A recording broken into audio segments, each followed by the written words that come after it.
واحلل عقدة من لساني يفقهوا قولي. رضيت بالله ربا وبالإسلام دينا وبمحمد صلى الله عليه وسلم نبيا ورسولا. الله أكبر الله أكبر الله أكبر. لبيك لبيك لبيك يا رسول الله صلى الله عليه وسلم. الحمد لله رب العالمين والصلاة والسلام على خاتم النبيين سيد الرسل وخاتم المعصومين وعلى آله وأصحابه أجمعين.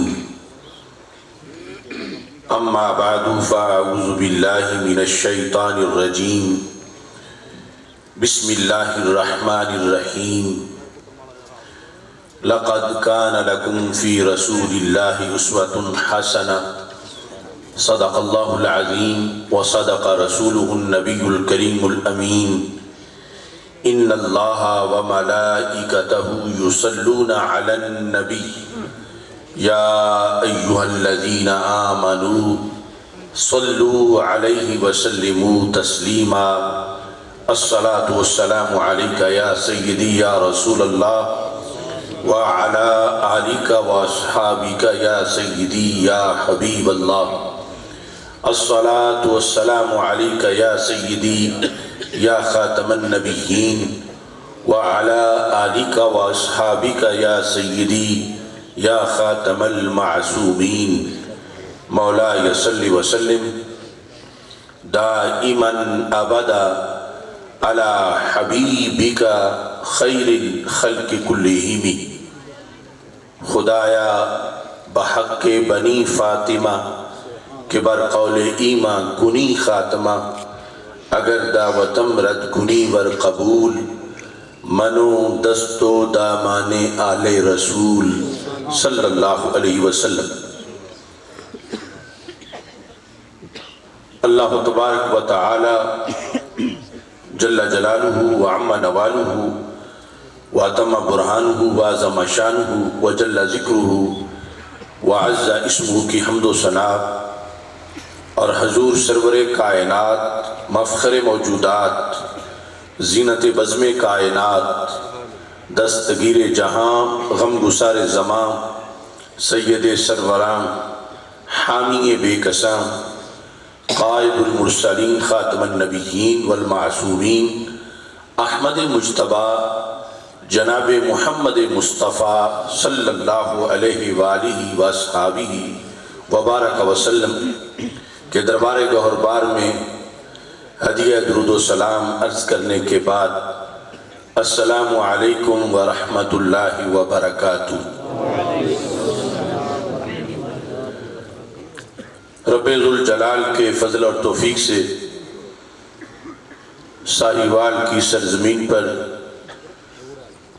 عظیم دینی درسگاہ جامعہ محمدیہ کے سالانہ جلسہ دستار فضیلت اور ختم بخاری شریف کے موقع پر آج کا یہ عظیم الشان اجتماع انعقاد پذیر ہے.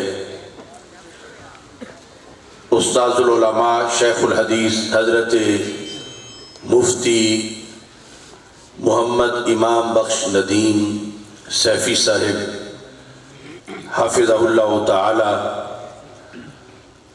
آپ کی سرپرستی میں یہ عظیم الشان درسگاہ علم و حکمت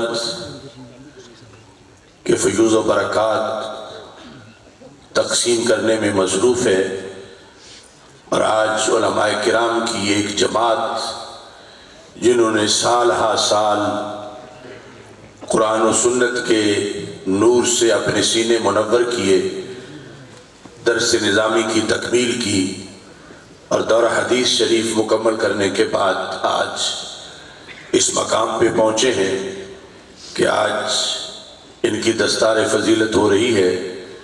یہ قبلہ صاحبزادہ صاحب اور دیگر شیوخ اساتذہ اپنے ہاتھوں سے انہیں جبہ و دستار عطا کر رہے ہیں۔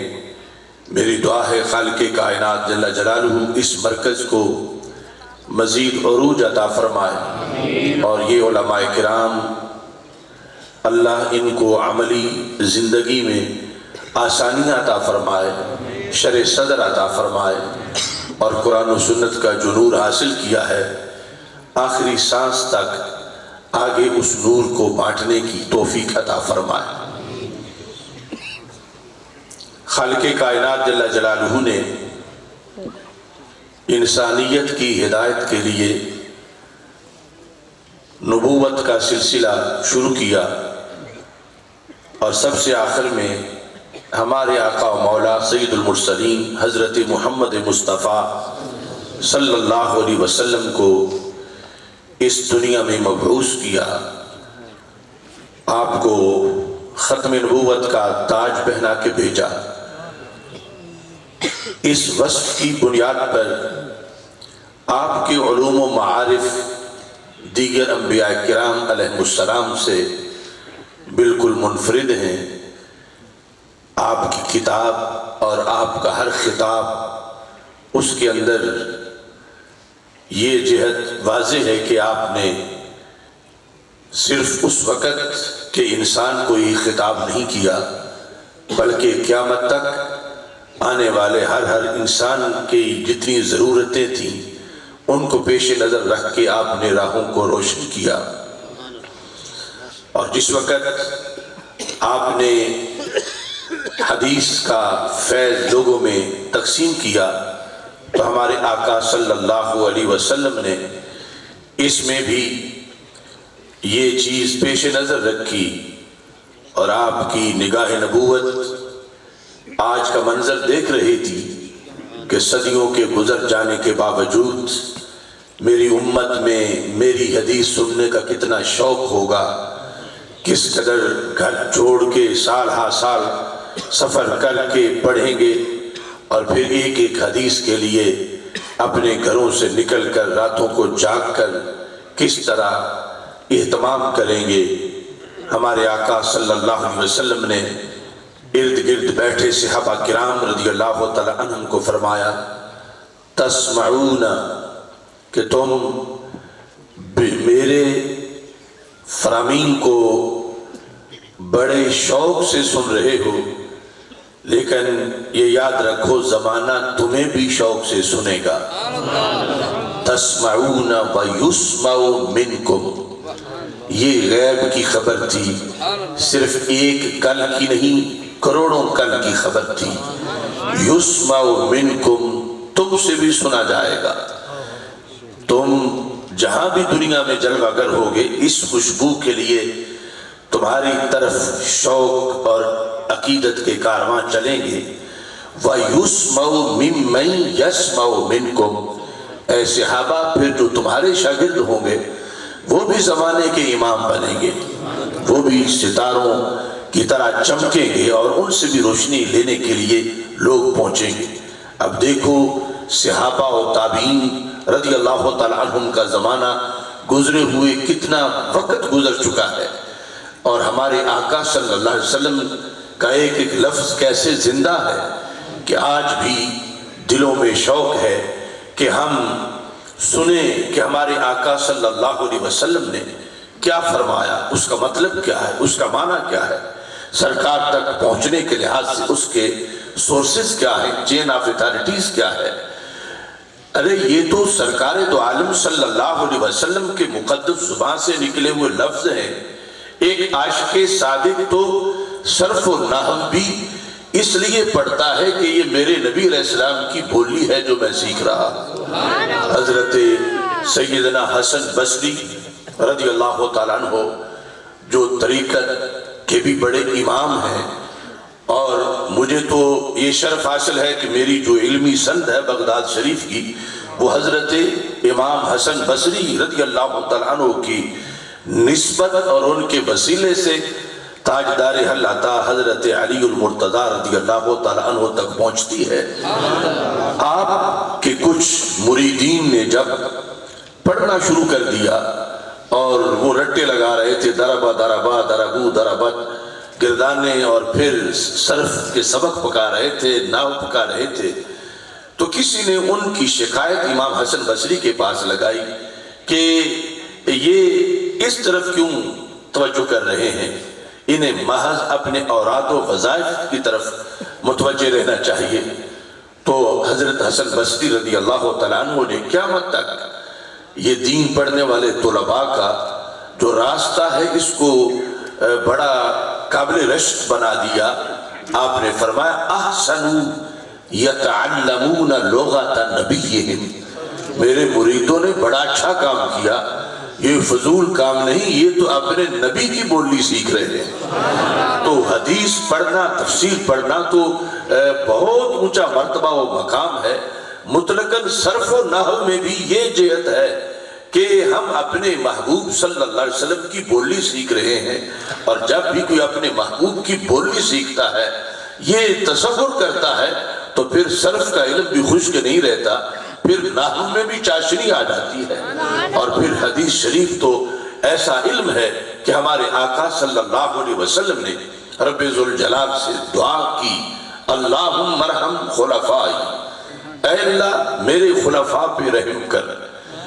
اس وقت پاس بیٹھے صحابہ کرام رضی اللہ تعالی عنہم قرائن سے سمجھ گئے کہ اس خلافت سے مراد کا تعین آج ہمیں سرکار سے کروانا چاہیے کہ کیا یہ وہ جو بعد از وصال خلفائے راشدین کی خلافت ہے وہ ہے، یا قیامت تک چلنے والی امت میں ہر صدی میں جو خلفاء ہیں ان کا تذکرہ ہے.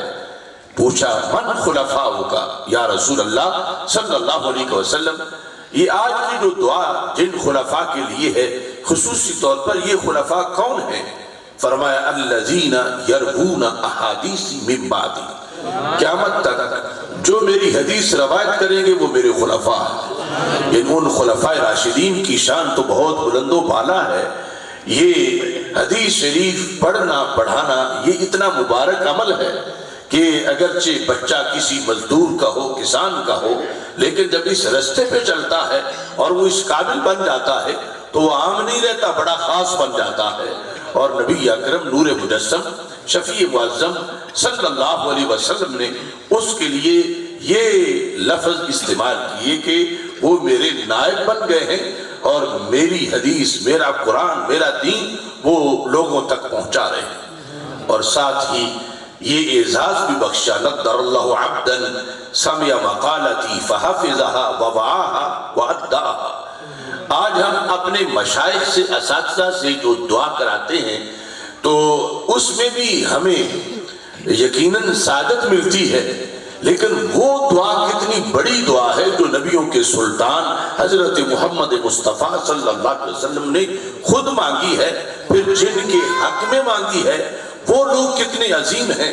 تو میرے آقا صلی اللہ علیہ وسلم نے فرمایا نضر اللہ عبدا، میرے اللہ اس بندے کا چہرہ ہمیشہ تر و تازہ رہے، رب اسے تازگی عطا فرما دے، وہ ہمیشہ گلابوں کی طرح مسکراتا رہے، اس کے گرد غم ڈیرا نہ لگا سکے، وہ قیامت کی ہولناکیوں میں بھی مرجھانے نہ پائے، وہ کھلا رہے. کون؟ فرما من سامع مقالتی، جس نے میری حدیث کو سنا، فحافظها، سن کے اسے زبانی یاد کر لیا، ووعاها، اور اسے پھر سنبھال کے رکھا، اس اپنے حفظ کی حفاظت کی، واداها، اور پھر اسے آگے کسی تک پہنچا دیا.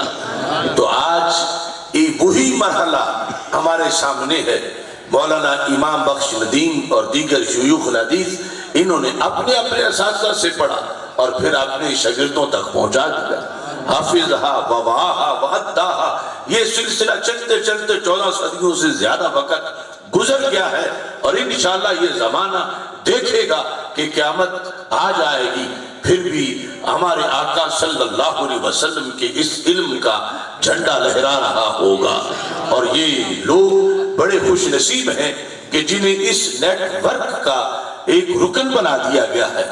لوگ اپنی دیگر مصروفیات بھی رکھتے ہیں، لیکن یہ بڑی قابل رشک مصروفیت ہے، اور یہ ایک پھر نظریہ بھی ہے امام بخاری رحمۃ اللہ علیہ کا پڑھنے پڑھانے میں، اور یہ ہم آج بات کرتے ہوئے فخر بھی، اللہ کا شکر بھی ادا کرتے ہیں کہ ہم جس مسلک سے تعلق رکھتے ہیں اس مسلک کے مطابق ہی پڑھنے پڑھانے کی ساری شرطیں پوری کی جا سکتی ہیں۔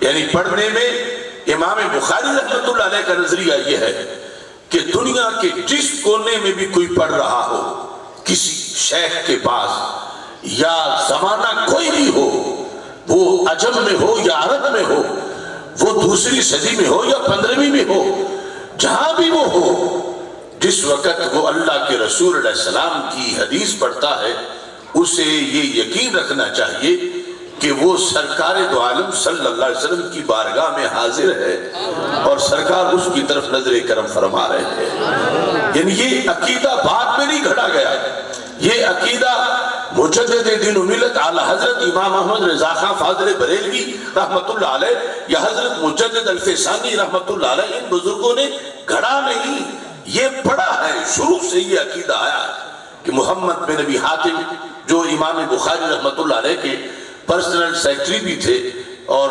شاگرد بھی تھے، وہ حدیث لکھ رہے تھے امام بخاری رحمت اللہ علیہ کے پاس۔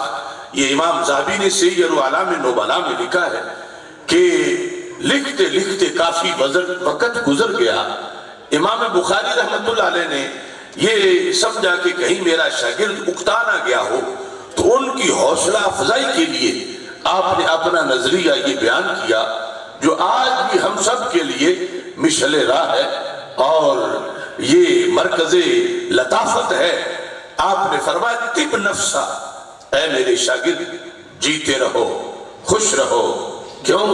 فرمایا بڑے خوش قسمت ہو، ان اہل الملاہی فی ملاہیہم والتجار فی تجارتہم واہل الصناعات فی صناعاتہم فانت مع النبی واصحابہ صلی اللہ علیہ وسلم۔ امام بخاری رحمت اللہ علیہ نے کہا اس وقت تاجر تجارت کر رہے ہیں، صنعت کار صنعتوں میں مصروف ہیں اور لاہو لاب والے گپے لگا رہے ہیں، اور میرے شاگرد تم کہاں ہو؟ کہا انت مع النبی واصحابہ، تمہارا وقت محمد بن اسماعیل بخاری کے پاس نہیں، حقیقت میں محبوب باری کے پاس گزر رہا۔ انت مع النبی واصحابہ، کہ تم نے رسول اکرم صلی اللہ علیہ وسلم کے دربار میں صحابہ کی معیت میں یہ وقت گزارا ہے۔ اب یہ نظریہ آج 15ویں صدی میں اگر ڈھونڈو گے کہ کس مسلک میں ہے، کون رسول پاک صلی اللہ علیہ وسلم کے بارے میں یہ نظریہ رکھتا ہے کہ وہ زندہ ہو، تابندہ بھی ہیں اور ہم ان کے سامنے حاضر بھی ہیں اور وہ ہمارے ناظر بھی ہیں، تو یہ مسلک تمہیں اور کہیں نہیں ملے گا، ملے گا تو گنج بخش کے مریدوں کے پاس ملے گا، ملے گا تو مجدد الفسانی اور حضرت غوث پاک کے دیوانوں کے پاس ملے گا، ملے گا تو فکر رضا والوں کے پاس ملے گا۔ آج ہم ختم بخاری کرتے ہوئے اللہ کا شکر ادا کرتے ہیں کہ جن کی کتاب کے لحاظ سے یہ تقریب منعقد ہے، ہم اسی مسلک پر ہیں، اسی عقیدے پر ہیں، اسی نظریے پر ہیں، اور ان کا جو معمولات کے اندر جو منہج تھا اسی پر ہیں۔ اب دیکھیے آج زمانے کے گزرنے کے ساتھ ساتھ کسی کو محفل میلاد پر اعتراض ہے، کسی کو محفل معراج پر، کسی کو 11ویں شریف پر، کسی کو حلقہ ذکر پر، مختلف قسم کے فتنے پیدا ہوئے۔ لیکن اگر ہم دیکھیں کہ اصول سے کیسے آگے مسائل اخذ کیے جاتے ہیں اور انہیں کس انداز میں قابل عمل ہی نہیں بلکہ سنت بھی سمجھا جاتا ہے اور قابل ثواب بھی سمجھا جاتا ہے، تو امام بخاری رحمت اللہ علیہ آپ کا جو انداز تھا بخاری لکھنے کا، آپ اس کو ہی ملاحظہ کر لیں۔ آپ فرماتے ہیں ما بدأت فی کتاب الصحیح حدیثا الا اغتسلت قبل ذلك وصلیت رکعتین۔ فتح الباری شرح بخاری ہی نہیں، میرے پاس اس کے تقریباً 25 سے زائد حوالہ جات ہیں کہ امام بخاری کا جو طریقہ کار تھا بخاری لکھنے کا، جس کی وجہ سے 16 سال لگ گئے بخاری لکھتے لکھتے، وہ کیا طریقہ کار تھا، اتنا وہ ایک تو پرکھ بھی رہے تھے، یعنی لاکھ کے ذخیرہ سے چند ہزار جو خاص شرائط پر، دوسرا ساتھ لکھنے میں جو آداب تھے وہ کیا تھے؟ آپ فرماتے ہیں میں نے اپنی کتاب صحیح بخاری کے اندر ہر حدیث لکھنے سے پہلے میں نے غسل بھی کیا ہے، 2 نفل بھی پڑھے ہیں۔ ما بدأت فی کتابی الصحیح حدیثا نکرہ تحت النفی ہے، کوئی حدیث بھی میں نے نہیں لکھی الا اغتسلت قبل ذالک وصلیت رکعتین، مگر لکھنے سے پہلے میں نے 2 کام ضرور کیے ہیں، میں نے غسل کیا ہے اور میں نے 2 رکعت نفل ادا کیے ہیں۔ اب وقت کے امام اور امیر المومنین فی الحدیث وہ سنت کا مجموعہ اکٹھا کر رہے ہیں، تو اس کو اکٹھا کرنے میں کیا وہ خود بدعت کا ارتکاب کر رہے ہیں؟ کیا ان کا یہ عمل 16 سال بدعتوں پر مشتمل تھا؟ کیا وہ مجموعہ حدیث پھر قابل عمل ہوگا کہ جس میں ہر حدیث سے پہلے کم از کم 2 بدعتوں کا ارتکاب کیا گیا ہو؟ اب جو آج کچھ لوگوں نے جو بظاہر بخاری کا نام لیتے ہیں لیکن بخاری کے منہج سے بہت دور ہیں، جو ہم سے پوچھتے ہیں میلاد شریف میں کیا یہ جو جس انداز میں آپ منا رہے ہو کیا صحابہ نے بھی یوں منایا تھا؟ تو ان سے یہی پوچھ لو کہ کیا جیسے بخاری حدیث لکھنے میں ہر حدیث سے پہلے غسل کر رہے تھے اور 2 نفل پڑھ رہے تھے، کیا یہ کہیں قرآن میں اس کا تذکرہ ہے لفظوں میں؟ کون سی آیت ہے کہ اذا کتبتم الحدیث فاغتسلوا، کہ جب حدیث لکھنے لوگو تو غسل کر لو؟ یہ کس آیت میں ہے؟ یا کم از کم کس حدیث میں ہے؟ یا خلفائے راشدین کے کس عمل میں کہاں ذکر ہے؟ اور پھر کیا تم امام بخاری بڑے محبت والے ہیں حضرت صدیق اکبر رضی اللہ تعالیٰ عنہ سے؟ جیسے تمہیں کہتے تم صحابہ سے زیادہ عشق والے آگے ہو کہ تم یوں کر کے کہتے عشق کے لیے کر رہے ہیں، انہوں نے کیوں نہ کیا؟ تو امام بخاری ہر حدیث سے پہلے غسل کرتے ہیں اور ہر حدیث سے پہلے 2 رکعت نفل پڑھ رہے ہیں، تو حضرت صدیق اکبر رضی اللہ تعالیٰ عنہ تو بڑے عاشق تھے، پھر انہوں نے کیوں نہ کیا؟ تو کیا یہ سب کچھ امام بخاری بدعت کر رہے تھے؟ نہیں، بدعت نہیں، وہ تو سنت کے امام ہیں اور اہل سنت کے امام ہیں، انہوں نے بدعت نہیں کی۔ ارے دیکھو، ہم صرف محفل منعقد کریں تو فتویٰ بدعت کا ہے، انہوں نے تو پوری ایک نماز متعارف کروا دی، حدیث لکھنے سے پہلے کی نماز، ہر حدیث سے پہلے اس پر پابندی ہو رہی ہے کہ چونکہ حدیث لکھنی ہے تو 2 رکعت نفل پڑھنے ہیں۔ تو یہ کہاں حکم ہے اذا کتبتم الحدیث صلوا رکعتین، جب حدیث لکھنے لگے 2 رکعت پڑھو؟ یہ کوئی آیت نہیں، کوئی حدیث نہیں، صحابہ کا عمل نہیں، لیکن بخاری نے کیوں بنا لیا؟ اور بنایا بھی طلب ثواب کے لیے، عبادت سمجھ کے کیا۔ وہ بدعت کی جو لیٹسٹ تعریف کرتے ہیں اس کے مقابلے میں امام بخاری کا یہ عمل واضح موجود ہے۔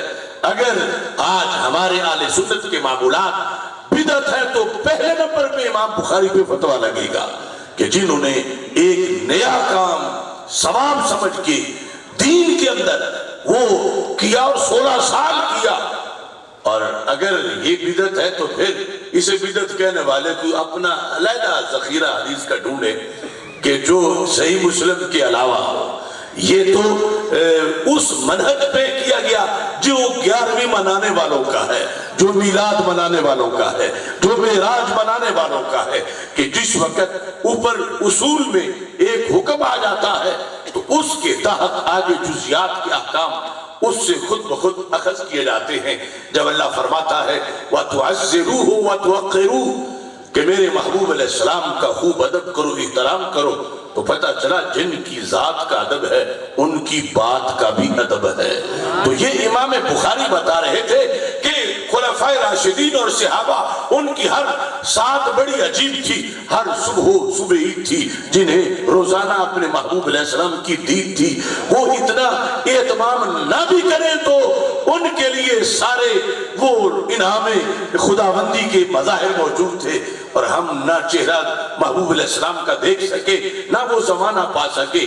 ہم بعد میں یہ سارے اہتمام اس لیے کرتے ہیں کہ درمیان سے پردے ہٹتے رہیں اور ان کی یاد سے دل آباد رہے، اور پھر بھی ہمیں اتنا کچھ کر کے وہ گھڑی نہیں ملتی جو صحابہ کرام کو آنکھ کھولتے ہی دل میں مل جاتی تھی۔ تو اس لیے یہ بڑے عاشق نہیں، اپنی کمی پوری کر رہے ہیں اور اپنے بعد میں آنے کے لحاظ سے قرب کے سورسز حاصل کر رہے ہیں۔ تو جو ان سے مزید بعد میں آئے ہیں وہ بھی یہ سارے اہتمام، لائٹنگ اور یہ سب زیب و آرائش اور یہ سب تقدس اور تطہیر کے مناظر، یہ سارے اس لیے ہیں کہ ہم ان سورسز کے ذریعے سے یاد رسول صلی اللہ علیہ وسلم میں زیادہ سے زیادہ وقت گزاریں، اور سرکار کو اگرچہ اس آنکھ سے دیکھ تو نہیں رہے لیکن یہ تصور کریں کہ جہاں بھی بیٹھے ہیں ہم نگاہ نبوت کے نیچے بیٹھے ہیں۔ وہ حضرت امام بخاری کا جو منہج ہے لکھنے میں اور پڑھانے میں، یہ آج ملک بھر میں درسگاہوں میں ختم بخاری ہو رہا ہے، لیکن اہل سنت میں برملا کہہ رہا ہوں ہم افورڈ کر سکتے ہیں اس منہج کو، اس کے تقاضوں کو اور شرائط کو جو امام بخاری رحمت اللہ علیہ کا منہج ہے، جیسے انہوں نے اس کو لکھا اور جیسے انہوں نے جس عقیدے کے ساتھ پڑھایا، اس عقیدے کے ساتھ اہل سنت کے مشائخ، شیوخ اور طلباء ہی اس کو پڑھ بھی سکتے ہیں اور آگے پڑھا بھی سکتے ہیں۔ امام بخاری رحمت اللہ علیہ کی یہ عظیم کتاب جو ہے، اس میں آخری سب سے حدیث جو آج یہاں جس کی تلاوت کی گئی اور ساتھ اس کا ترجمۃ الباب بھی ہے، تو امام بخاری رحمت اللہ علیہ کا یہاں مقصد ایک برے عقیدے کا رد کرنا ہے، اور وہ معتزلہ کا عقیدہ ہے۔ اب دیکھیے پوری کتاب امام بخاری رحمت اللہ علیہ کی، اس کا خلاصہ یہ ہے کہ یہ تحفظ عقائد اور تحفظ اعمال کی یہ کتاب ہے۔ آغاز اس میں کتاب الایمان کے اندر ساری بحثیں اس پر ہیں جس سے عمل کی ویلیو ظاہر کی، اگرچہ عمل اہل سنت کے نزدیک جز ترکیبی نہیں ہے ایمان کی، لیکن جز تزیینی ضرور ہے، اور مرجئہ جو عمل کا انکار کرنے والے ہیں، اگر صرف کلمہ پڑھ لینا کافی ہے، ان کا دور تھا جب امام بخاری رحمت اللہ علیہ بخاری شریف لکھ رہے تھے، تو آغاز بھی ایک بد عقیدہ کمپنی کے رد پر مشتمل ہے، اختتام بھی ایک بد عقیدہ کمپنی کے رد پر مشتمل ہے۔ آغاز جو ہے وہ مرجئہ کے رد سے ہے اور اختتام معتزلہ کے رد سے ہے۔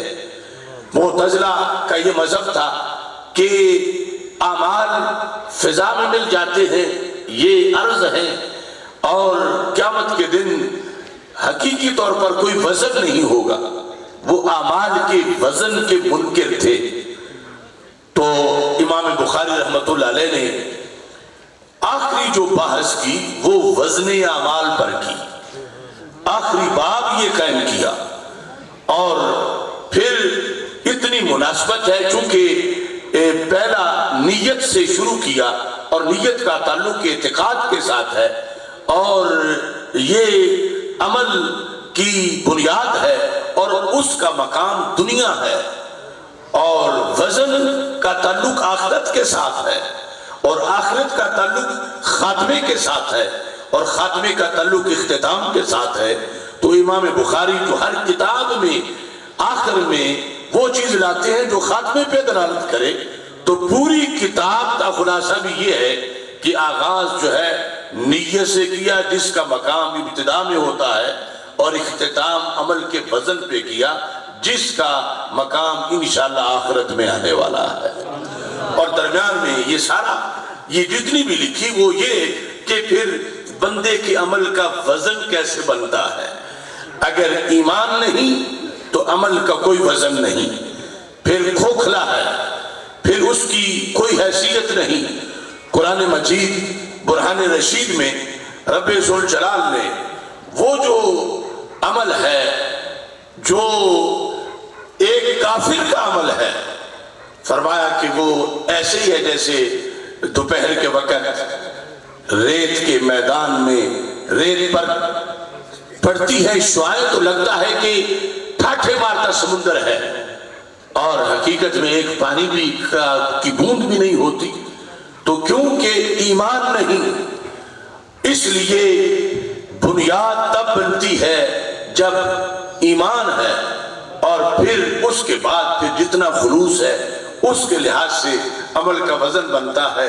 کافر کے عمل کا جتنا بھی وہ لنگر خانے کھول لے اس کا کوئی وزن نہیں نکلے گا قیامت کے دن، اور مومن کے چھوٹے سے عمل پر بھی وہ پہاڑ جتنا ثواب مل جائے گا کہ یہ ایمان کی برکت ہے۔ اور سارے جتنا بھی لکھا امام بخاری رحمت اللہ علیہ نے وہ سارے کا سارا ان وسائل اور ان طرق پر مشتمل ہے کہ کس طرح بندے کی عمل کا اللہ کے دربار میں قیامت کے دن وزن بننے والا ہے نیکیوں کے پلڑے۔ تو آخری ترجمہ الباب اختصار سے، چونکہ اجتماع میں عوام بھی ہیں اور پھر طلباء کا سبق بھی ہے، تو کچھ باتیں تو شاید صرف طلباء کو ہی علماء کو ہی سمجھ آئیں اور عوام کو مشکل لگے، لیکن انشاءاللہ میں کوشش کروں گا کہ آسانی اس کا جو پیغام ہے وہ سب کو سمجھ آئے۔ باب قول اللہ وَنَدَعُ الْمَوَازِينَ الْقِسْطَ لِيَوْمِ الْقِيَامَةِ، اللہ کے اس فرمان کے بارے میں باب ہے کہ اللہ تعالیٰ فرماتا ہے ہم ترازو رکھیں گے، انصاف کے ترازو قیامت کے دن۔ تو مطلب کیا ہے؟ ترازو حقیقی طور پر ہوگا، یہ کوئی خیالی ترازو نہیں ہوگا۔ تو موازین سے آیت سے یہ ثابت کیا کہ وزن ہونا ہے، کیونکہ ترازو حقیقی ہے تو پھر وزن بھی حقیقی طور پر ہوگا۔ اور ساتھ یہ لکھا وَأَنَّ أَعْمَالَ بَنِي آدَمَ وَقَوْلَهُمْ يُوزَنُ أَوْ تُوزَنُ، کہ بنی آدم کا ہر عمل جو ہے اور ہر جو قول ہے اس کا وزن کیا جائے گا۔ اس کی دو صورتیں ہیں کہ یا تو ہر عمل اور قول کو اللہ جسم دے دے گا اور وہ قادر مطلق ہے، وہ کن کہے گا سب کچھ ہو جائے گا، یا یہ ہے کہ کسی جسم والی ظرف اور چیز کے اندر قول اور عمل جو ہے ان کو ڈالا جائے گا، اور اس طرح قیامت کے دن ہر بات کا وزن ہوگا اور اس کا انسان کو حساب دینا پڑے گا۔ اور یہاں چونکہ امام بخاری رحمت اللہ علیہ جو مفردات استعمال ہوئے ہوں ریلیٹڈ موضوع کے وہ بھی ساتھ ذکر کرتے ہیں، اس لیے قسطاس اس کا جو رومی زبان میں معنی ہے اس کا ذکر کیا، اور پھر ساتھ یہ واضح کر دیا کہ جو قسط ہے اس کے دو معنی ہیں اور آپس میں وہ ضدیں ہیں۔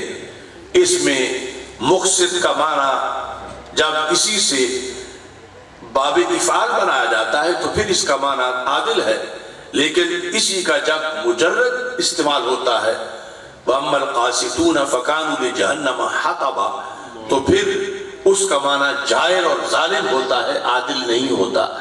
اس پر تفصیلاً باتیں ہیں اور اب اختصار مطلوب ہے۔ اس کے بعد امام بخاری رحمت اللہ علیہ نے یہ حدیث ذکر کی، مقصد تھا کہ میں حدیث سے ثابت کروں، جیسے آج سے ثابت کیا ہے کہ وزن ہوگا